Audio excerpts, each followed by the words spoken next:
le manteau et la fortune, il existe des hommes si riches qu'ils peuvent tout acheter au monde. Sauf une chose, la certitude que la bonté existe encore chez les gens.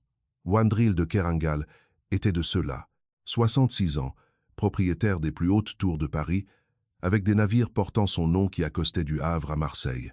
Et pourtant, cet après-midi-là, il était assis dans la bibliothèque immense de son manoir de Neuilly, les yeux fermés, feignant de dormir pour tendre un piège. Une liasse de 5 000 € abandonnée négligemment sur la table en noyer, à portée de main de quiconque entrerait. Il avait fait ce jeu des dizaines de fois, et jamais l'humanité n'avait démenti ses attentes. Les gens prenaient toujours l'argent, toujours. Mais cet après-midi-là, celui qui entra dans la pièce n'était pas un adulte cupide. C'était un garçon de 7 ans, chaussé de souliers usés jusqu'à la toile, tremblant de froid. Et ce que fit ce garçon allait fissurer un cœur resté gelé pendant 20 ans, une fissure que Wandril de Kerangal ne pourrait jamais refermer. Restez jusqu'au bout de cette histoire, car la fin son testament laissera sans voix jusqu'aux membres de la famille Kerangal eux-mêmes. J'ai souvent pensé que l'amertume ne naît pas en un seul jour. Elle s'accumule couche après couche, comme la neige sur un vieux toit, jusqu'à ce que la maison tout entière plie sous son poids. Wandril de Kerangal n'était pas né froid. On l'avait rendu froid, et ce sont ceux qui l'aimaient le plus qui s'en étaient chargés. Wandril ne dormait pas. Ses paupières étaient closes, sa respiration lourde et régulière, sa carcasse maigre enfoncée dans le velours bordeaux de son fauteuil préféré. Pour quiconque l'observait, ce n'était qu'un vieillard frêle et inoffensif somnolent en fin d'après-midi. Mais derrière ses paupières mi-closes, Wandril était parfaitement éveillé. Son esprit restait vif, calculateur, à l'affût. C'était un jeu qu'il pratiquait encore, une habitude qu'il appelait l'épreuve de conscience. Dehors, la première neige de la saison tombait doucement derrière les hautes fenêtres, déposant un fin manteau sur la roseraie flétrie du manoir. Dans la bibliothèque, la cheminée de marbre crépitait, diffusant une chaleur si réconfortante qu'elle donnait envie de baisser sa garde. Des bibliothèques en chêne montaient jusqu'au plafond. Une horloge de parquet égrenait les secondes dans un coin. Sur les murs, les portraits à l'huile des ancêtres Kerangal fixaient la pièce d'un regard sévère. Wandril avait mis en scène le décor parfait. Sur la petite table d'acajou, à portée de sa main, il avait posé une enveloppe déjà ouverte. À l'intérieur, une liasse de billets de 50 € totalisant 5 000 €, de quoi changer tout un mois de la vie d'un pauvre. Quelques billets dépassaient volontairement, comme si un vieillard distrait les avait oubliés là, à la vue de tous. Wandril attendit. Puis il entendit la poignée de la porte tourner. Je pense à Wandril en cet instant précis, et j'y vois quelque chose d'étrangement triste. Un homme qui tend un piège pour surprendre le pire chez autrui révèle, en vérité, la pauvreté de sa propre âme. Il ne testait pas le cœur des gens. Il cherchait à se prouver qu'il avait raison, que le monde méritait la méfiance qu'il lui avait toujours vouée. C'est une solitude bien particulière, celle de l'homme qui gagne toujours des jeux qui ne procurent aucune joie à gagner. Celui qui entra était un jeune homme du nom de Tancrède Auberval. Tancrède était le tout dernier membre du personnel d'entretien du manoir de Kerangal. Il y travaillait depuis 3 semaines seulement, 28 ans, mais un visage marqué par la fatigue d'un homme bien plus âgé. Les cernes sous ses yeux racontaient des nuits sans sommeil et des soucis sans fin. Tancrède était père célibataire.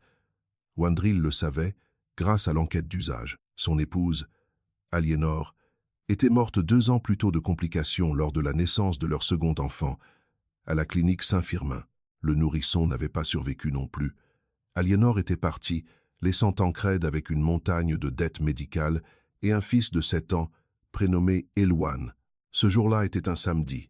D'ordinaire, Tancrède travaillait seul, mais l'école primaire de la rue des Tilleuls avait fermé ses portes après la tempête de neige, pour réparation d'urgence, et Tancrède n'avait pas les moyens de payer une garde. Il avait supplié la gouvernante, Madame Vasseur, de le laisser amener son fils au travail, promettant que l'enfant serait sage comme une image. Madame Vasseur avait accepté à contre-cœur, mais l'avait averti sans détour. Si Monsieur de Kerangal apercevait l'enfant, le père et le fils seraient renvoyés sur le champ. Wandril entendit les pas légers de l'homme, suivis de pas plus petits et plus légers ceux d'un enfant. « Éloine » chuchota Tancrède, la voix tremblante d'anxiété. « Assieds-toi là, dans ce coin, sur le tapis. Ne bouge pas, ne touche à rien, ne fais pas le moindre bruit. Monsieur de Kerangal dort dans le fauteuil. Si tu le réveilles, papa perdra son emploi, et ce soir nous n'aurons nulle part où dormir. Tu comprends ? ne touche à rien. « Oui, papa », répondit une petite voix douce et obéissante. Wandril, dans son rôle de vieillard endormi, sentit soudain un éclair de curiosité percer sa méfiance. Cette voix-là n'avait rien d'espiègle. Elle portait le ton de la peur. « Papa doit aller astiquer l'argenterie dans la salle à manger », chuchota Tancrède avec urgence. « Je reviens dans 10 minutes. Elouane, sois sage. »« Je te le promets, » dit l'enfant. Wandril entendit la porte se refermer. Tancrède était parti. Il n'y avait plus désormais dans la pièce que le milliardaire et l'enfant. Il y a un détail que je ne peux ignorer. Ce père n'avait pas dit à son fils « Ne prends rien », mais « Ne touche à rien ». Dans l'esprit de Tancrède, son fils n'avait jamais été une menace. Sa peur n'était pas celle de la cupidité de l'enfant. C'était la peur d'un homme pauvre face à un monde prêt à le condamner pour le simple fait d'exister au mauvais endroit. C'est une nuance que Wandril, à ce moment-là, n'était pas encore assez éveillé pour saisir. Un long silence s'installa. Dans la pièce, on n'entendait plus que le crépitement du feu et le tic-tac de l'horloge dans le coin.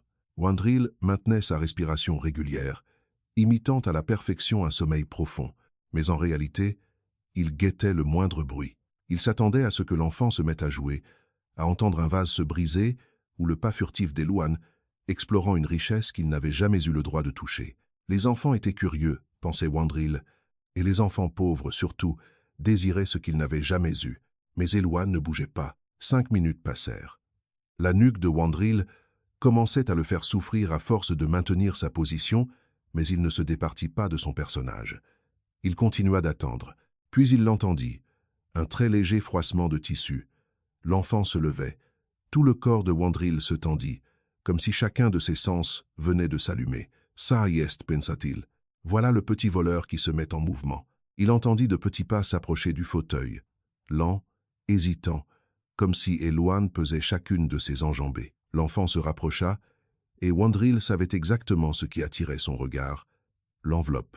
5 000 €, posée là, à quelques centimètres de sa main relâchée. Un enfant de 7 ans savait parfaitement ce qu'était l'argent. Il comprenait que l'argent pouvait acheter des jouets, des bonbons, de la nourriture, être même toute une semaine, sans avoir à se demander où l'on dormirait cette nuit-là. Wandril imagina la scène qu'il avait répétée des centaines de fois dans son esprit. Elouane tendrait la main, saisirait l'argent, le fourrerait dans sa poche. Alors Wandril ouvrirait les yeux, le prendrait la main dans le sac et renverrait le père sur le champ. Une leçon de plus. Ne faire confiance à personne. Les pas s'arrêtèrent. Elouane se tenait juste à côté de lui. Wandril pouvait presque sentir le souffle de l'enfant. Il attendit le froissement du papier. Il attendit le geste précipité, mais rien ne vint. Il sentit à la place quelque chose d'étrange. Une petite main froide, légère comme une plume, effleurant doucement son bras. « Que fait-il donc » se demanda-t-il. « Il vérifie si je suis encore vivant. » La main se retira. Puis Wandril entendit un soupir, étonnamment lourd pour un si petit enfant. « Monsieur de Kerangal » murmura le garçon, si faiblement que sa voix se noyait presque dans le bruit de la neige au dehors. Wandril ne réagit pas. Il renifla et laissa échapper un faux ronflement, rauque et bourru, exactement comme un vieil homme grincheux.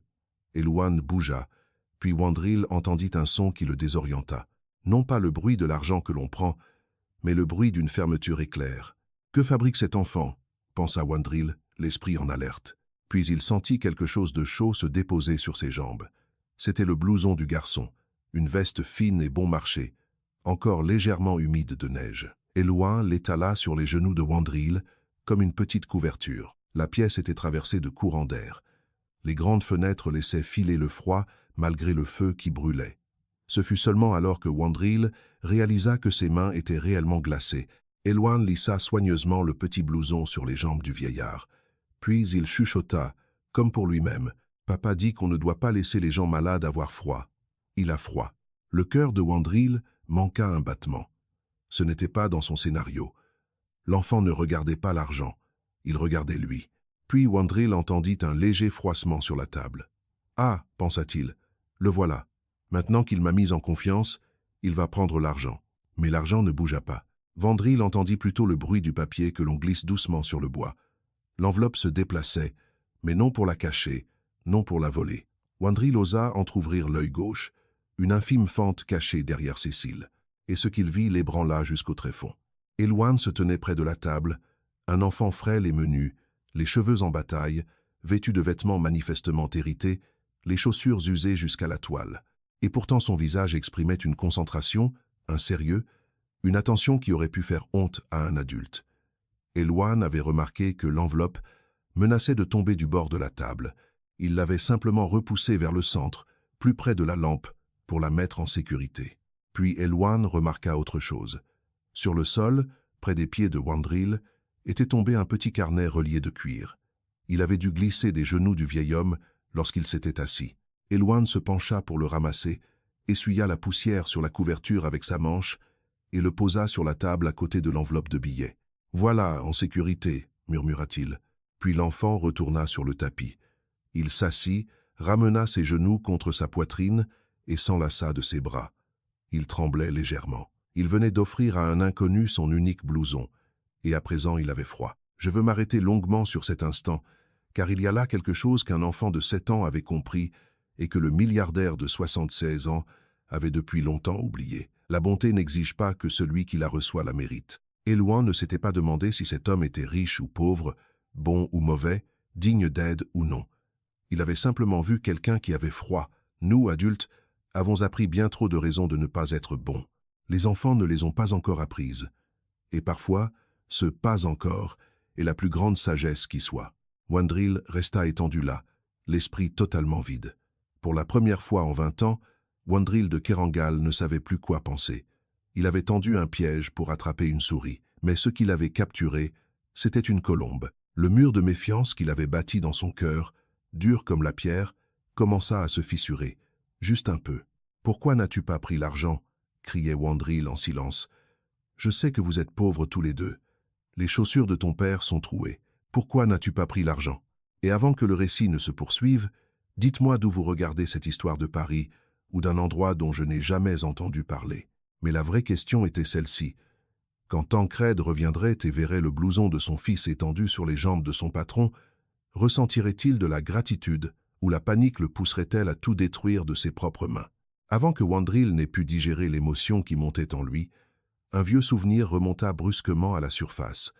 Un souvenir qu'il avait tenté d'enterrer pendant 20 ans. C'était un hiver, longtemps auparavant. Wandril était alors à la clinique Saint-Firmin. Son épouse, Isoline, gisait sur le lit d'hôpital, si maigre qu'elle n'était plus que l'ombre d'elle-même. Le cancer avait rongé son corps en silence pendant 10 à 8 mois. Le médecin avait annoncé qu'il ne lui restait que quelques jours. Wandril était assis près du lit, tenant sa main serrée dans la sienne. Il avait annulé chaque réunion, chaque voyage d'affaires. Pour la première fois de sa vie, il avait placé un être humain au-dessus de son travail. « Tu es là », murmura Isoline, la voix brisée. « Je pensais que tu serais trop occupé. Rien n'est plus important que toi, » dit Wandril, des larmes silencieuses coulant sur ses joues. Isoline sourit faiblement. Puis elle demanda, très doucement, « Où sont les enfants ?» Wandril se raidit. Leurs 3 enfants Foucauld, Anselme et Clarisse n'étaient pas là. Foucauld se trouvait à Monaco. Anselme skie à Courchevel. Clarisse assistait à un lancement de mode somptueux lors de la Fashion Week de Paris. Tous 3 avaient dit à leur père qu'ils étaient trop occupés pour venir. « Ils arrivent bientôt », dit Wandril. Un mensonge doux, mais nécessaire. Isoline le regarda droit dans les yeux. Elle savait. Elle avait toujours su. « Ne laisse pas ton cœur devenir amer, chuchota-t-elle. Promets-le-moi, Wandril. Promets-moi que tu ne laisseras pas ma mort faire de toi un homme dur et amer. » Wandril hocha la tête. Il fit la promesse, mais il ne la tint pas. Isoline s'éteignit à 3 heures du matin, avec pour seule compagnie Wandril, qui tenait sa main jusqu'au dernier souffle. Les 3 enfants appelèrent 3 jours plus tard, non pas pour offrir leurs condoléances, mais pour s'enquérir du testament. À partir de ce jour, Wandril commença à ériger un mur autour de son cœur. Il renvoya des employés de longue date sur la simple suspicion qu'ils auraient pu voler quelque chose. Il cessa de croire aux explications. Il se mit à tester les gens, à les scruter, à leur tendre des pièges. Et à chaque fois, les gens échouaient à son test, jusqu'à ce jour, jusqu'à Elouane. Je crois que la promesse la plus difficile à tenir est précisément celle que l'on souhaite le plus tenir. Wandril n'avait pas trahi Isoline parce qu'il était un mauvais homme. Il l'avait trahi parce que la douleur était trop grande et parce que l'amertume, aussi étrange que cela paraisse, est un refuge sûr. Quand on en vient à croire que tout le monde est mauvais, alors plus personne ne peut jamais vous décevoir. L'amertume est l'armure des cœurs qui ont trop aimé. Le problème, c'est que cette armure tient aussi la chaleur à distance. Avant que Wandril n'ait pu achever de démêler les émotions qui l'assaillaient, la lourde porte de la bibliothèque s'ouvrit à nouveau. Tancrède se précipita à l'intérieur. Il était essoufflé, le visage blême de terreur. De toute évidence, il avait couru depuis la salle à manger, sans oser ralentir un seul instant. Le regard de Tancrède balaya rapidement la pièce. Il vit d'abord le tapis dans le coin, où Elouane était assis recroquevillé, tremblant, sans son blouson. Puis son regard se posa sur le fauteuil, et son cœur faillit s'arrêter. La vieille veste bon marché de son fils était étalée sur le costume coûteux du milliardaire. Juste à côté, sur la table d'acajou, la liasse de billets reposait toujours, parfaitement intacte. La main de Tancrède se porta à sa bouche. Dans son esprit, le pire scénario possible prenait forme instantanément. Il pensa qu'Elouane avait dérangé son patron. Il pensa que son fils avait touché à des choses interdites. Pire, il pensa qu'Elouane avait tenté de prendre l'argent, puis, pris de panique, avait essayé de camoufler son geste. « Elouane !» siffla Tancrède, la voix vibrante de panique. Il se précipita, saisit le bras de son fils, le remit debout de force. « Qu'as-tu fait? Pourquoi ton blouson est-il sur lui? Tu l'as touché? Tu as touché à cet argent ?» Elouane leva les yeux vers son père, écarquillé, confus et effrayé. « Non, papa, dit-il. Il avait froid. Je voulais juste le réchauffer. Et le papier allait tomber, alors je l'ai remis en sécurité. »« Mon Dieu !» s'écria Tancrède, les larmes aux yeux. « Il va se réveiller. Il va nous renvoyer. Je t'avais dit de ne pas bouger. » Dans sa panique, Tancrède arracha précipitamment le blouson des jambes de Wandril, les mains tremblant si fort qu'il faillit renverser la lampe posée sur la table. « Je suis désolé. Je suis tellement désolé, » chuchota-t-il à l'homme endormi, bien qu'il fût certain que celui-ci ne pouvait l'entendre. « Je vous en prie, ne vous réveillez pas. Oblug !» Tandis qu'il retirait le blouson, une image surgit soudain dans l'esprit de Tancrède, une image qu'il ne pourrait jamais effacer. Aliénor, 2 ans plus tôt, la clinique Saint-Firmin, une salle d'accouchement envahie par les alarmes stridentes des machines. Aliénor gisait sur le lit, pâle, luttant pour tirer des respirations superficielles et fragiles après une césarienne d'urgence qui avait échoué. Tancrède serrait la main de sa femme. À côté d'eux, dans un petit berceau, Elouane, trop jeune pour comprendre ce qui se passait, savait seulement pleurer de peur. « Tu vas t'en sortir, n'est-ce pas ?» avait demandé Tancrède, la voix brisée. « Le médecin a dit que tu irais bien. » Mais Aliénor savait. Elle sourit faiblement, ses doigts glacés, se resserrant une dernière fois autour de la main de Tancrède. « Promets-moi, » chuchota-t-elle. « Ne laisse jamais notre enfant avoir faim ou froid comme moi je les ai connus. Il mérite une vie meilleure que la nôtre. Promets-le-moi. »« Je te le promets, » sanglota Tancrède. « Je ferai tout. Il ne souffrira jamais comme nous avons souffert. » Aliénor ferma les yeux. La lutte contre l'hémorragie interne prit fin 30 minutes plus tard, et maintenant, debout dans cette bibliothèque luxueuse, regardant Elouane trembler sans son blouson, Tancrède comprit soudain une vérité douloureuse. Il avait échoué. Il n'avait pas protégé son fils comme il l'avait promis. Et voilà que le geste de bonté même de son fils, cette bonté qu'Aliénor avait souhaité lui transmettre, était sur le point de tout détruire. Il y a une cruelle ironie que je ne peux passer sous silence. Tancrède avait peur à cause de la meilleure chose qu'il ait jamais transmise à son fils. Il avait appris à Elouane à être bon, exactement comme Aliénor l'avait voulu, et il se retrouvait horrifié de voir son fils faire preuve de bonté. C'est là toute la tragédie des pauvres dans un monde impitoyable. Ils sont contraints d'apprendre à leurs enfants que la bonté est un luxe dangereux. Et Wandril, allongé là, feignant de dormir, comprit pour la première fois que c'était lui qui avait créé ce monde-là. Wandril sentit le blouson qu'on lui arrachait, et en même temps il sentit la terreur du père. Elle rayonnait de Tancrède comme une chaleur. Ce n'était pas la peur d'un coupable, c'était la peur d'un père au bord de tout perdre, à cause de l'acte de bonté de son enfant.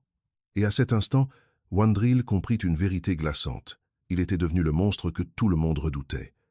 Non pas parce qu'il était cruel, mais parce qu'il avait convaincu les autres que leur propre bonté était quelque chose de dangereux. Wandril sut qu'il ne pouvait plus rester immobile une seconde de plus.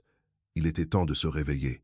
Wandril laissa échapper un grognement sourd, délibéré, théâtral, et bougea dans son fauteuil. Tancrède se figea instantanément. Il serra Elouane contre lui et recula vers la porte, tout le corps tendu, comme un cerf pris dans les phares. Wandril ouvrit les yeux. Il cligna des paupières plusieurs fois, comme au sortir d'un sommeil profond, puis abaissa lentement son regard vers le père paniqué et l'enfant debout près de la porte. Wandril afficha l'expression d'agacement la plus parfaite qu'il put composer. Il fronça les sourcils, ses épais sourcils gris se rejoignant. « Qu'est-ce donc que tout ce vacarme » grommela-t-il. « Un homme ne peut-il se reposer chez lui ? Je suis vraiment désolé, monsieur de Kerangal, balbutia Tancrède, la tête baissée. Je faisais seulement le ménage. C'est mon fils. Je n'avais pas d'autre choix. L'école est fermée. Nous partons tout de suite. Je vous en prie, ne me renvoyez pas. J'ai besoin de ce travail. » Wandril les observa tous les deux. Son regard se posa sur l'enveloppe d'argent, toujours exactement là où Elouan l'avait poussé. Puis il regarda l'enfant. Elouan tremblait, non plus de froid désormais, mais de peur. Wandril se redressa. Il tendit la main, saisit l'enveloppe, la tapota légèrement contre sa paume. Par réflexe, Tancrède ferma les yeux, se préparant à l'accusation. « Petit !» dit Wandril. Elouan risqua un regard derrière la jambe de son père. « Oui, monsieur. Bien si. Monsieur, il ne voulait pas, » commença Tancrède, resserrant sa prise sur l'épaule de l'enfant. Doucement, Elouan écarta les mains de son père. Il marcha lentement vers le fauteuil, chaque petit pas tremblant, puis s'arrêta juste devant les genoux de Wandril. Wandril se pencha en avant, son visage à quelques centimètres de celui du garçon. Il fixa Elouan droit dans les yeux, cherchant un mensonge, cherchant la cupidité qu'il était certain d'exister en tout être humain. « Tu as posé ton blouson sur moi, n'est-ce pas » Elouan déglutit. « Oui, monsieur. Pourquoi ? Je suis un inconnu. Je suis riche. J'ai tout un dressing rempli de manteaux de fourrure à l'étage. Pourquoi m'aurais-tu donné ton blouson » Elouan baissa les yeux vers ses chaussures trouées, puis les releva vers Wandril. « Parce que vous aviez l'air d'avoir froid, monsieur, » répondit-il. « Mon papa dit que quand quelqu'un a froid, on lui donne une couverture, même s'il est riche. Le froid reste le froid. » Wandril resta immobile. Le froid reste le froid. Une vérité si simple qu'elle en était brutale. Je crois que c'est précisément à ces mots que le mur intérieur de Wandril s'effondra. Non parce qu'ils étaient grandioses, mais parce qu'ils étaient d'une vérité absolue. Toute sa vie, Wandril avait divisé le monde entre riches et pauvres, entre ceux à qui l'on pouvait se fier et ceux dont il fallait se méfier. Et un enfant de 7 ans venait d'effacer toutes ces frontières en quelques mots. Le froid reste le froid. La faim reste la faim. La solitude reste la solitude, que l'on dorme sur la paille ou sur la soie. Peut être que la vraie sagesse ne consiste pas à savoir davantage, mais à se souvenir de ce que nous savions déjà, enfant. Wandril se tourna vers Tancrède. L'homme retenait son souffle, comme si la moindre inspiration risquait de tout faire s'effondrer. « Votre nom. Quel est votre nom ?»« Tancrède, monsieur. » Wandril hocha lentement la tête. Il baissa les yeux vers l'enveloppe d'argent dans sa main, puis vers la porte ouverte de la bibliothèque. Une pensée, un plan, prenaient forme en silence. L'épreuve n'était pas terminée. En réalité, elle ne faisait que commencer. L'enfant avait franchi le premier niveau, celui de l'honnêteté. Mais Wandril voulait en savoir davantage. Il voulait savoir s'il s'agissait d'un simple hasard ou si ce garçon possédait réellement un cœur d'or. Wandril glissa l'enveloppe dans la poche intérieure de sa veste. « Vous m'avez réveillé » grommela-t-il, reprenant son numéro d'homme agacé. « Je déteste qu'on me réveille. »« Monsieur, nous partons, monsieur, » balbutia Tancrède. « Arrêtez, ne bougez plus. » La voix de Wandril claqua dans la pièce comme un fouet. Tancrède se figea, n'osant plus faire un pas. Il se retourna, le visage vidé de toute couleur. « Je n'ai pas dit que vous pouviez partir, » gronda Wandril. Il leva un doigt tremblant et le pointa vers le fauteuil. « Regardez là. » Tancrède suivit son regard. Sur le velours bordeaux, une tache sombre et humide, là où le blouson mouillé d'Elouan s'était posé. « Mon fauteuil, » dit Wandril, la voix débordant d'une colère feinte. « Velours de Lyon, tissé à la main, 200 € le mètre, et le voilà trempé, abîmé. Je vais le sécher immédiatement, monsieur. Je vais chercher un chiffon, monsieur. L'eau tache le velours, » mentit Wandril. Il se leva, s'appuyant lourdement sur sa canne, et s'approcha du père terrifié. « On ne peut pas simplement le sécher. Il faut une restauration professionnelle. Cela coûtera 500 €. Wandril les observait attentivement. C'était la seconde partie de l'épreuve. Il voulait voir si le père reporterait sa colère sur l'enfant. Il voulait voir si la pression pousserait Tancrède à crier, à blâmer Éloine pour une somme qu'ils ne pourraient jamais réunir. Il voulait savoir si le lien entre le père et le fils se briserait. Tancrède regarda la tâche, puis Wandril. Des larmes coulaient silencieusement sur son visage épuisé. « Monsieur de Kerangal, implora-t-il, je vous en prie, je n'ai pas 500 €. Je n'ai même pas encore été payé ce mois-ci. Je vous en prie, déduisez-le de mon salaire. Je travaillerai gratuitement. Juste, je vous en prie, ne faites pas de mal à mon fils. » She's a calm. Le regard de Wandril se plissa légèrement. Cet homme était prêt à travailler gratuitement. C'était rare. Mais Wandril n'était toujours pas satisfait. Il baissa les yeux vers Éloine. « Et toi? C'est toi qui as causé ce dégât. As-tu quelque chose à dire pour ta défense ?» Éloine s'avança. Il ne pleurait pas. Son petit visage était étrangement sérieux. Il porta la main à sa poche. « Je n'ai pas 500 €, dit-il doucement. Mais j'ai ceci. » Il ouvrit sa petite main. Dans sa paume reposait une minuscule voiture jouet. Usée, un petit autobus jaune auquel il manquait une roue, la peinture écaillée, sans valeur pour quiconque d'autre. Mais à la façon dont Éloine la tenait, on aurait dit qu'il tenait un diamant. « C'est le petit autobus d'Aliénor, » expliqua Éloine. « C'est le bus le plus rapide du monde. Il appartenait à ma maman avant qu'elle aille au ciel. Papa me l'a donné. » Tancrède eut le souffle coupé. « Éloine, non, tu n'as pas à. »« C'est bon, papa, » dit Éloine. Il leva les yeux vers Wandril. « Vous pouvez prendre le petit autobus d'Aliénor pour payer le fauteuil. C'est mon meilleur ami, mais vous êtes en colère, et je ne veux pas que vous soyez en colère contre mon papa. » Éloine tendit le bras et posa le jouet brisé sur la table d'acajou, juste à côté du carnet de cuir. Wandril resta complètement immobile.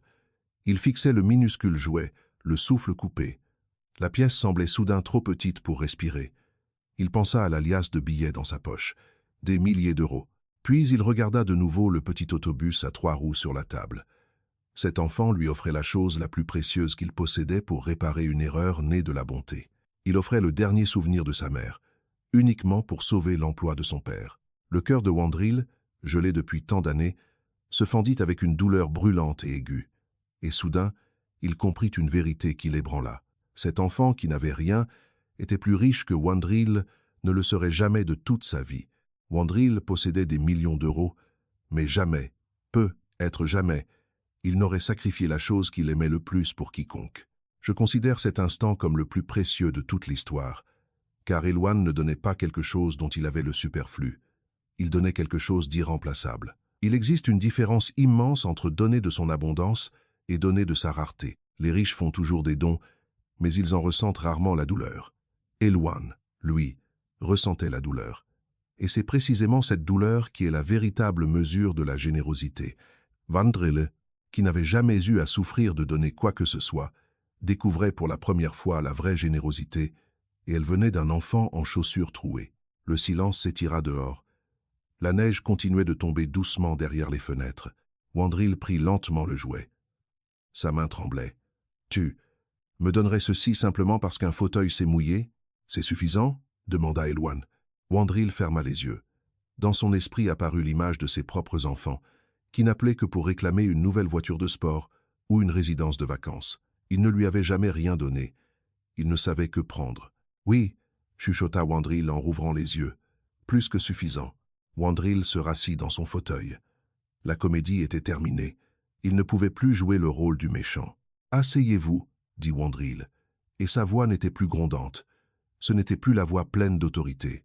C'était la voix d'un vieillard fatigué et seul. « Monsieur, j'ai dit, asseyez-vous. Ne me regardez pas comme si j'allais vous dévorer.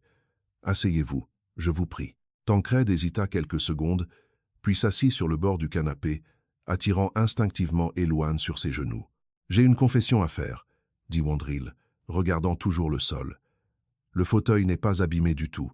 Il est seulement mouillé. Dans 1 heure, il sera sec. » Tancrède laissa échapper un souffle qu'il retenait depuis bien trop longtemps. Wandril poursuivit, relevant la tête pour regarder directement le père et le fils. « Je ne dormais pas. » Les yeux de Tancrède s'écarquillèrent. « Vous ne dormiez pas. »« Non, » fit Wandril en secouant la tête. « Je faisais semblant. J'ai délibérément laissé cet argent sur la table. Je voulais voir si vous le prendriez. Je voulais vous prendre en faute. » Tancrède, instinctivement, resserra son étreinte autour d'Éloine. La blessure se lisait clairement sur son visage. Vous nous avez testés comme des souris de laboratoire. Oui, admit Wandril sans détour. Je suis un vieil homme amer, Tancred. Je crois que tout le monde est un voleur. Je crois que tout le monde a un prix. Il leva un doigt tremblant vers Elouane. Mais ce garçon, sa voix se brisa. Il n'a pas pris l'argent. Il m'a couvert de son blouson simplement parce qu'il pensait que j'avais froid. Et ensuite, il m'a offert le souvenir de sa mère. Wandril leva la main pour essuyer une larme qui roulait sur sa joue. « J'ai perdu, » murmura-t-il, sans chercher à le cacher. « J'ai perdu mon chemin. J'ai tout l'argent du monde. Et pourtant je suis pauvre. Et vous, vous n'avez rien, et pourtant vous avez élevé un roi. Je veux m'arrêter sur un petit détail à cet instant. Il est facile de ne voir que la réaction de Tancred, la blessure, la stupeur d'un adulte qui vient d'apprendre qu'il a été testé. Mais je pense que la réaction de l'enfant est celle qui compte vraiment, car Elouane ne pouvait pas saisir le concept d'une épreuve. Dans son monde, personne ne fait semblant d'avoir froid pour tendre un piège à autrui. Elouane leva les yeux vers Wandril, ses petits sourcils froncés de confusion. « Alors vous faisiez semblant d'avoir froid, monsieur ?» Wandril ouvrit la bouche pour répondre, mais Elouane poursuivit, la voix innocente. « Mais vos mains étaient vraiment froides. Je les ai touchées. » Wandril resta figé. C'était vrai. Ses mains avaient réellement été froides. Il avait tendu un piège factice. Mais le froid, lui, était réel. La solitude était réelle. Et la bonté de l'enfant était réelle, elle aussi. L'enfant avait touché une vérité que Wandril n'avait pas anticipée. Il ne jouait pas un homme ayant besoin de chaleur. Il était cet homme. C'est peu être là la chose la plus effrayante pour des hommes comme Wandril. Il multiplie les représentations pour que personne ne voie la vérité. Mais parfois, un enfant, avec sa maladroite honnêteté, voit clair à travers tous les masques. Elouane n'avait pas été dupé par la mise en scène, car il ne se souciait pas de la mise en scène. Il ne se souciait que de la main froide. Et c'était, en fin de compte, la seule chose qui comptait. Wandril se leva.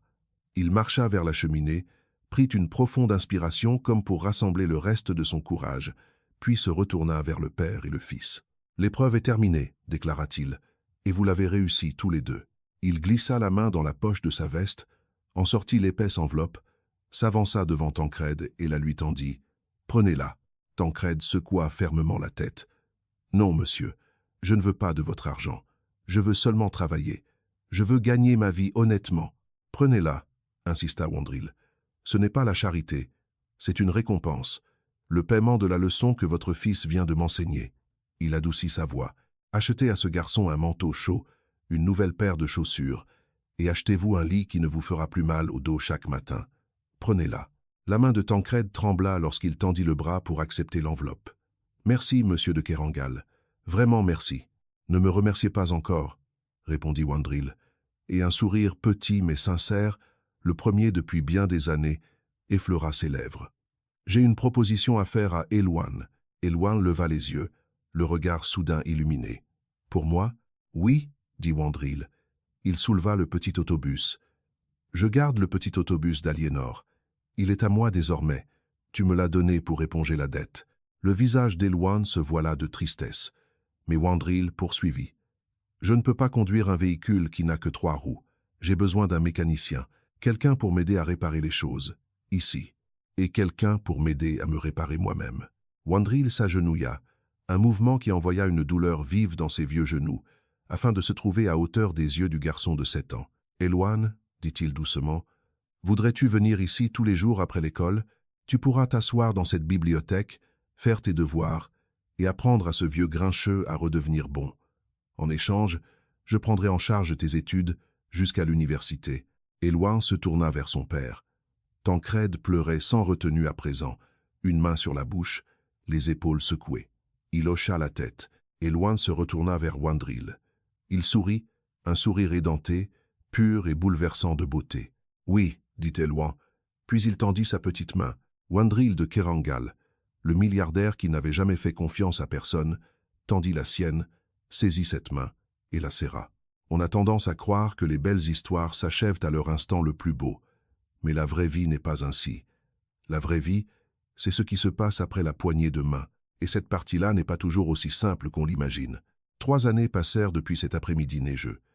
La bibliothèque lambrissée d'acajou de Wandril de Kerangal avait changé au point d'être méconnaissable. Le lieu qui autrefois retenait le souffle de quiconque y entrait débordait à présent de lumière. Les rideaux étaient toujours grands ouverts, laissant le soleil du matin inonder chaque recoin. Les murs, autrefois froids et nus, étaient couverts de dessins colorés, les œuvres d'école d'Élouan, des portraits de famille, des maisons aux cheminées fumantes, sous des ciels bleus éclatants. Sur le grand bureau, parmi les dossiers et documents juridiques, trônait toujours un petit objet, discret mais frappant, le petit autobus jaune, celui d'Aliénor. Wandril avait fait venir le meilleur bijoutier de Paris pour restaurer la roue manquante. La nouvelle roue n'avait pas simplement été remplacée, elle avait été forgée dans de l'or pur. Élouan, désormais âgé de 10 ans, était assis en tailleur sur le tapis, absorbé par un problème de mathématiques. Wandril, assis dans son fauteuil familier, ne faisait plus semblant de dormir cette fois. Il se penchait vers le garçon, suivant patiemment chaque chiffre. « Monsieur de Kerangal », dit Élouan en fronçant les sourcils, tapotant son crayon sur le cahier. « Je ne comprends pas cette histoire de décimale. Appelle-moi Wandril, mon garçon, dit-il en souriant, répétant ce qu'il avait dit d'innombrables fois. « Laisse-moi voir ça. » Tancrède entra avec un plateau de thé. Il ne portait plus l'uniforme usé de gardien d'immeuble. À la place, un costume simple, mais bien coupé. Wandril l'avait promu régisseur du domaine, responsable de l'ensemble du personnel d'entretien et des jardins. « Merci, Tancrède, » dit Wandril en acceptant sa tasse de thé. Il n'y avait plus aucune distance entre maître et serviteur, seulement la confiance et l'amitié. Mais toutes les journées n'étaient pas aussi paisibles que celle-là. Je veux vous dire une chose que l'on n'aime pas toujours mentionner lorsqu'on parle des enfants bons. Car un enfant bon ne signifie pas un être humain parfait. Élouan grandissait, et grandir, c'est se heurter à des choses qui vous déforment. Lorsqu'Élouan eut 13 ans, quelque chose se produisit dont Wandril ne parla jamais à personne. Ce jour-là, un groupe de camarades de classe vint chez Élouan, la petite maison douillette que Wandril avait achetée pour le père et le fils, non loin du manoir. L'un des garçons repéra le vieux jouet Élouan, en gardait une réplique identique, une copie que Wandril avait fait fabriquer et ricana, un jouet de bébé. « T'es tellement pauvre que tu joues avec une voiture cassée ?» Ce soir-là, Élouan cacha l'autobus au fond de son placard. Et pour la première fois, il ressentit de la honte. Honte de ses origines, de son père jardinier, des chaussures qu'il avait autrefois portées. Pendant des semaines, Élouan devint irritable, distant. Il se mit à parler à Wandril sur le ton d'un garçon qui voulait s'enrichir vite et oublier qui il avait été. Un soir, dans la bibliothèque, Élouan lâcha « Quand je serai grand, je vendrai toutes ces vieilles choses. Je veux que tout soit neuf. » Wandril ne cria pas. Il descendit simplement le petit autobus de l'étagère et le déposa dans la main d'Élouan. « Sais-tu pourquoi je le garde? Pas parce qu'il est beau, mais parce qu'un jour, un enfant qui n'avait rien m'a appris que la valeur d'une personne ne se mesure pas à ce qu'elle possède. Si tu vends ceci, tu ne vendras pas un jouet. Tu vendras le garçon même qui m'a sauvé. » Élouan resta silencieux longtemps, puis il pleura. Cette nuit-là, il sortit l'autobus du fond du placard et le remit sur son bureau. Je pense souvent à ce moment, car il enseigne une vérité toute simple. La bonté n'est pas un cadeau que l'on reçoit une fois et que l'on garde pour toujours. C'est quelque chose que l'on doit choisir encore et encore, chaque jour, surtout au moment où cela devient inconfortable. Élouan a failli se perdre lui-même, non parce qu'il était mauvais, mais parce qu'il était humain. Et ce qui l'a maintenu Élouan, c'est un vieil homme prêt à lui rappeler qui il était. C'était là le véritable rôle de Wandril. Non pas le donneur de richesse, mais le gardien de la mémoire. Le temps continua de passer. Un jour, Tancrède interrogea Wandril au sujet de Foucauld. Wandril soupira. Foucauld, son fils aîné, venait d'être arrêté pour fraude boursière. Wandril avait tenté de l'aider avec les meilleurs avocats que l'argent pouvait offrir. Mais Foucauld ne voulait qu'une chose, un chèque en blanc. Il a choisi sa propre voie, dit Wandril, la voix plus basse. J'ai essayé de lui apprendre. Trop tard. J'ai enseigné trop tard. Élouan leva les yeux de son cahier. Vous n'êtes pas un mauvais père, monsieur Wandril, dit-il naturellement. Parfois, les grandes personnes oublient simplement comment écouter. Wandril rit doucement, le cœur réchauffé d'une manière que l'argent n'avait jamais su produire. Tu es un sage garçon, un très sage garçon, Élouan Oberval. Cet été, là, Élouan reçut une lettre lui annonçant son admission dans une école privée prestigieuse, avec une bourse complète. Wandril, marchant plus lentement à présent, applaudit, incapable de dissimuler sa fierté. « Magnifique, Je le savais. J'ai écrit ta lettre de recommandation moi-même. Wandril avait acheté au père et au fils une petite maison confortable près du domaine. Pourtant, Tancrède amenait Elouane chaque jour et restait travailler. Tous trois dînaient ensemble, regardaient des films ensemble, se racontaient de petites histoires et des blagues idiotes. Pour la première fois en 15 ans, le rire résonnait dans le manoir de Kerangal. Les trois enfants biologiques de Wandril ne revinrent jamais. Mais Tancrède et Elouane étaient là chaque jour. Ils lui avaient donné ce que les tableaux à l'huile et les livres rares n'avaient jamais pu offrir, une famille. Un matin d'hiver, alors qu'Elouane avait 14 ans, Madame Vasseur, la gouvernante, s'apprêtait à faire nettoyer le vieux fauteuil de velours bordeaux. Wandril l'arrêta. « Laissez cette marque, dit-il. » Madame Vasseur parut perplexe. Sur le velours subsistait encore une trace d'humidité, estompée par les années, la trace d'un blouson d'enfant mouillé, il y a bien longtemps. « Monsieur, cette tache n'en est pas une, » coupa Wandril, la voix étrangement douce. « C'est l'endroit où un enfant m'a couvert de son blouson.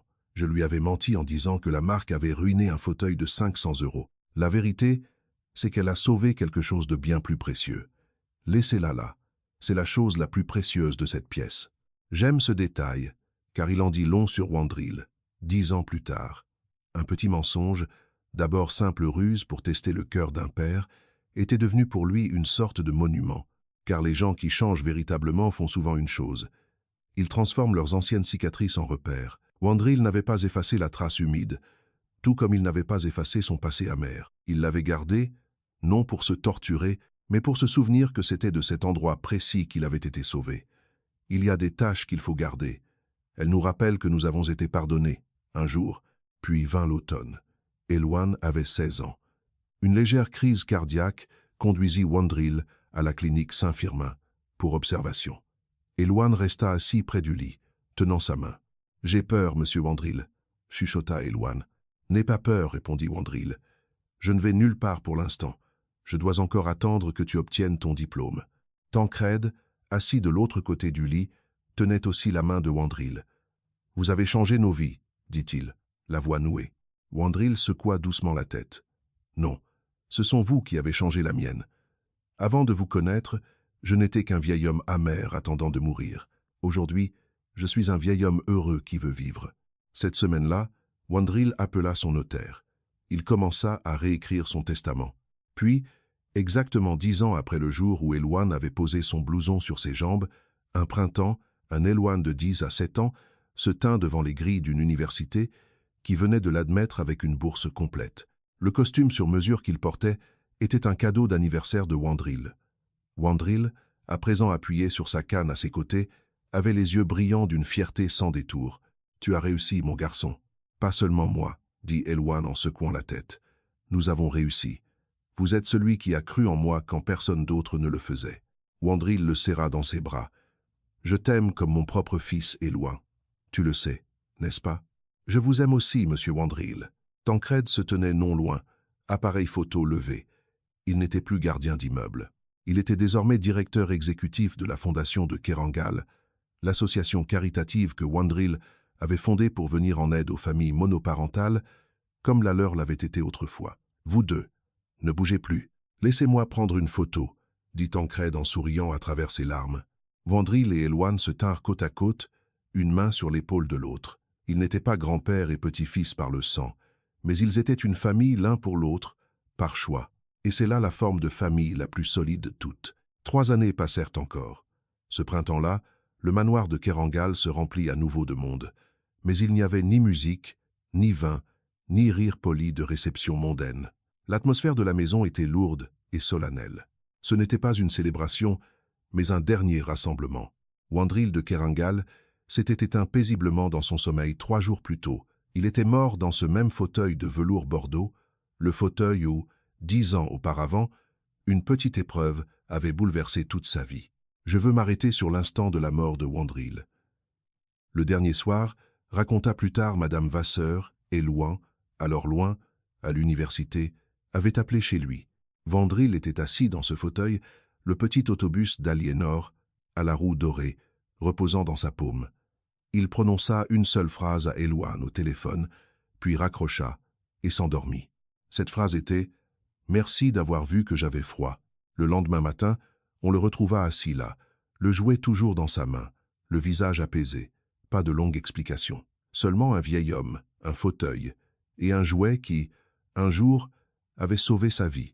Je crois qu'il y a des fins qui n'ont pas besoin de larmes bruyantes. La paix, parfois, est ce qui nous fait le plus pleurer. Dans la vaste bibliothèque, des avocats, des chefs d'entreprise et des personnalités influentes du monde de la finance remplissaient les rangées de chaises. Près de la fenêtre, un jeune homme se tenait en silence, regardant le jardin couvert de neige. Elouane, désormais âgé de 20 ans, grand et posé, le visage lumineux, vêtu d'un costume finement taillé. Il regardait le jardin, où Tancrède, 41 ans à présent, rangeait tranquillement les pots de fleurs, comme pour essayer de tout garder net, tout beau.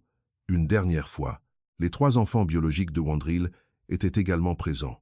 Foucauld, Anselme et Clarisse. Ils étaient assis de l'autre côté de la pièce, clairement séparés du reste de l'assistance. Leurs yeux ne cessaient de glisser vers leurs montres. Ils chuchotaient entre eux, parlant de vendre le manoir, des entreprises, de la répartition des biens. Ils ne semblaient pas endeuillés. Ils semblaient impatients. Maître Chevalier s'éclaircit la gorge et commença la lecture du testament de Wandril Ferréol de Kerangal. « À mes enfants, lut-il lentement, je vous laisse les fonds en fidéicommis établis à votre naissance. Vous ne m'avez jamais rendu visite sans mentionner l'argent.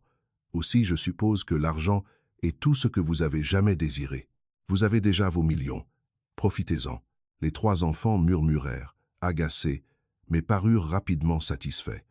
Ils se levèrent, s'apprêtant à quitter la pièce, comme si le reste du testament ne valait plus la peine d'être entendu. « Je vous prie d'attendre, » dit Maître Chevalier. « Il y a davantage. » Ils s'arrêtèrent, se retournèrent, agacés. « Quant au reste de ma fortune, » poursuivit le notaire, « y compris mes entreprises, ce manoir, tous mes investissements et biens personnels, je lègue le tout à la seule personne qui m'a donné quelque chose alors que je n'avais rien. » Les 3 enfants se figèrent.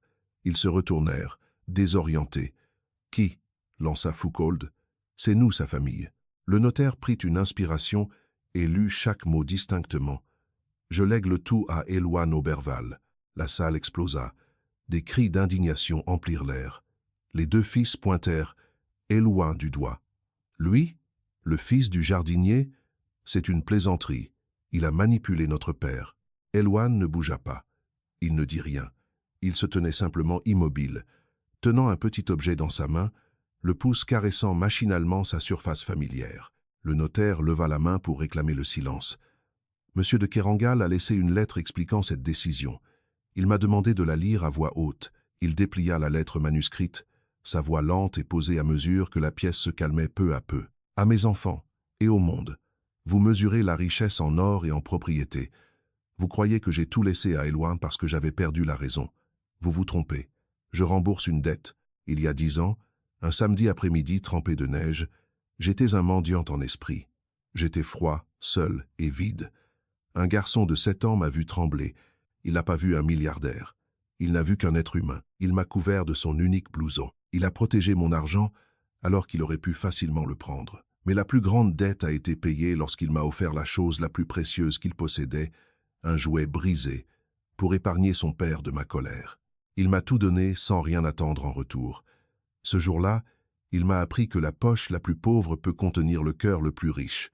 Il m'a sauvé de mourir en homme, amer et haineux. Il m'a donné une famille. Il m'a donné 10 années de rire, de bruit et d'amour. Je lui laisse donc mon héritage.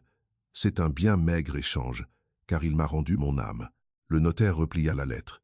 Il regarda Elouane. « Elouane, dit-il doucement, Monsieur de Kerangal souhaitait que vous receviez ceci. » Avant qu'il ne puisse présenter l'écrin de velours, Clarisse, la seule fille, se leva d'un bond, le visage empourpré. « Nous sommes ses enfants par le sang. Nous portons le nom des Kerangal.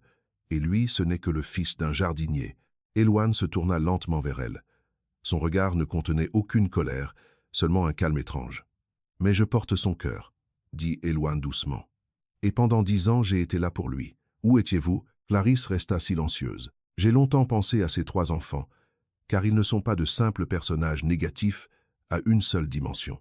Ils étaient cupides, certes, mais ils étaient aussi le produit de Wandril lui-même, d'un père qui avait préféré le travail à ses enfants et qui n'avait appris à aimer, à la fin de sa vie, que grâce à l'enfant d'un inconnu. Il y a là une tragédie cachée.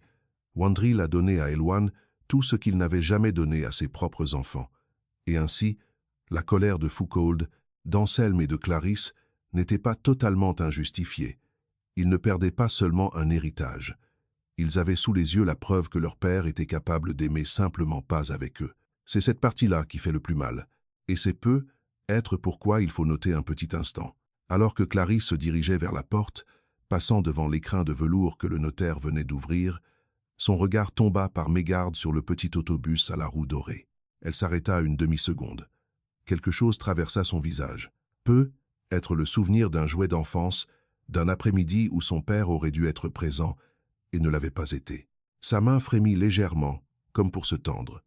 Puis elle se ravisa, serra son sac à main et sortit, ses talons claquant froidement sur le parquet. Elle ne se retourna pas. Mais en cette demi-seconde, elle avait été un être humain, non une simple figure de méchanceté. Et parfois, une demi-seconde est tout ce qu'il reste d'un cœur endurci. « Anselme, dit le second fils d'une voix glaciale, nous allons intenter un procès. Nous ferons annuler ce testament. » Maître Chevalier secoua la tête. « Vous pouvez essayer, mais ce testament a été rédigé par 5 avocats de premier rang, attesté par 3 témoins indépendants, et M. de Kerangal a enregistré une vidéo confirmant sa pleine lucidité. Ce testament ne peut être contesté. » Les 3 enfants se regardèrent, puis partirent dans une fureur silencieuse. Le notaire présenta à Elwan un petit écrin de velours. Elwan l'ouvrit. À l'intérieur, reposant sur une soie blanche immaculée, se trouvait le vieux jouet, le petit autobus d'Aliénor, avec sa roue d'or pur. Wandril l'avait gardé pendant 10 ans. Elwan saisit l'autobus. Des larmes coulaient silencieusement sur son visage. Il ne pensait ni au manoir, ni aux millions d'euros. Il pensait seulement à son ami, ce vieil homme bourru, qui s'était patiemment assis à ses côtés pour l'aider à résoudre des problèmes de mathématiques difficiles. Elwan s'approcha de Tancrède, qui venait tout juste de rentrer du jardin. Tancrède serra son fils dans ses bras. « C'était un homme bien, Elwan, » chuchota Tancrède. « Il avait seulement besoin d'un blouson. » Elwan hocha la tête, serrant l'autobus contre lui. « Il avait seulement besoin d'un manteau, » répéta-t-il doucement. Alors que la ville de Paris entrait dans une nouvelle année, Elwan Oberval avait 25 ans. Il n'était plus le garçon maigrichon aux chaussures trouées d'autrefois. Elwan avait obtenu un diplôme de gestion, un parcours que beaucoup croyaient promis aux yachts, aux voitures de luxe et aux fêtes somptueuses. Mais Elwan choisit une toute autre voie. Il n'utilisa pas la fortune héritée pour s'afficher. Au contraire, Elwan transforma le manoir de Kerangal en centre communautaire. Le manoir, autrefois symbole d'isolement et de méfiance, devint une école gratuite pour les enfants de familles monoparentales. La bibliothèque d'Acajou, où l'épreuve avait eu lieu des années auparavant, n'était plus un espace pesant de pouvoir. Elle devint une bibliothèque pour enfants, inondée de lumière, de livres et des chuchotements impatients de jeunes rêves.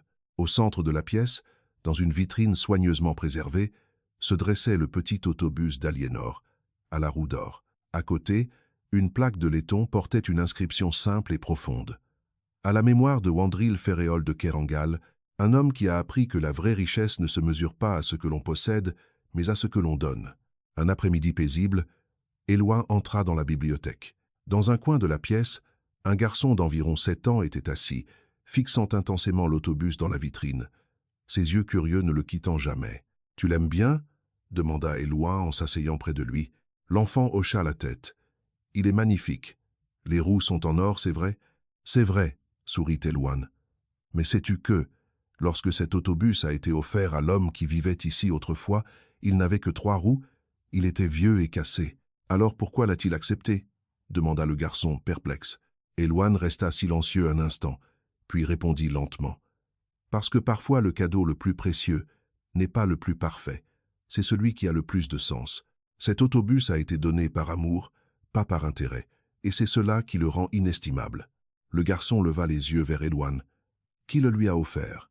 Elwan sourit, les yeux brillants de souvenirs. « C'est une longue histoire, mais en résumé, c'est l'histoire d'un vieil homme qui avait oublié comment aimer, et d'un garçon qui l'a aidé à s'en souvenir. » L'enfant réfléchit un moment, puis demanda doucement, « Vous croyez que je pourrais faire la même chose un jour? Aider quelqu'un à se souvenir comment aimer ?» Elwan posa une main sur l'épaule du garçon. « Je sais que tu le peux. Comment? En étant bon. Même quand c'est difficile, même quand personne ne regarde, et surtout quand personne ne te voit. L'enfant hocha gravement la tête. « Je vais essayer. C'est suffisant, » dit Elouan avec douceur. Tandis que le garçon partait jouer avec les autres enfants, Tancrède entra dans la bibliothèque. Il avait maintenant 46 ans. Ses cheveux grisonnaient, mais son visage était paisible et accompli. « Tu penses à lui ?» demanda Tancrède en s'asseyant près de son fils. « Chaque jour, » admit Elouan. « Tu crois qu'il serait fier ?» Tancrède regarda autour de lui la pièce. Des enfants qui lisaient, étudiaient, riaient. Des murs autrefois froids, désormais vivants. « Mon fils, » dit Tancrède, la voix pleine d'émotion, « il ne serait pas seulement fier, il serait ébahi. Tu as pris son geste et tu l'as multiplié 100 fois. » Elouan regarda vers l'autobus dans la vitrine. « J'ai seulement fait ce qu'il m'a appris. Il disait qu'il faut donner sans rien attendre en retour.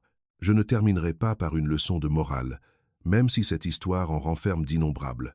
Je veux seulement vous laisser une image. » Un garçon de 7 ans, assis dans une bibliothèque baignée de soleil, levant les yeux vers un autobus jouet aux roues d'or dans une vitrine. Il ne connaît pas toute l'histoire. Il ne comprend pas encore le testament, les millions d'euros, un père venu trop tard pour ses propres enfants. Il voit seulement quelque chose de beau, et il se demande si, un jour, lui aussi pourrait faire de même. Et cela, pour moi, c'est la vraie fin. Non pas le testament, non pas le manoir, mais l'instant où la bonté trouve quelqu'un pour la porter plus loin. Dehors, le doux soleil du printemps parisien filtrait à travers les hautes fenêtres. La roseraie commençait à fleurir. Les rires des enfants résonnaient dans toute la maison. Le manoir de Kerangal n'était plus une forteresse de méfiance et de peur. Il était devenu un phare d'espoir. Tout avait commencé par un garçon, un blouson et une leçon si simple qu'elle en était inattendue. Le froid reste le froid, peu importe qui vous êtes. Dans un monde où chacun essaie de prendre quelque chose, ceux qui sont prêts à donner sont ceux qui, vraiment, changent le monde. Wandril de Kerangal avait tout l'argent du monde, mais il était pauvre jusqu'à ce qu'un enfant lui apprenne à aimer. Ne sous-estimez jamais le pouvoir d'un petit geste de bonté, un blouson, un mot doux, un sacrifice silencieux. Ils peuvent faire fondre les cœurs les plus glacés.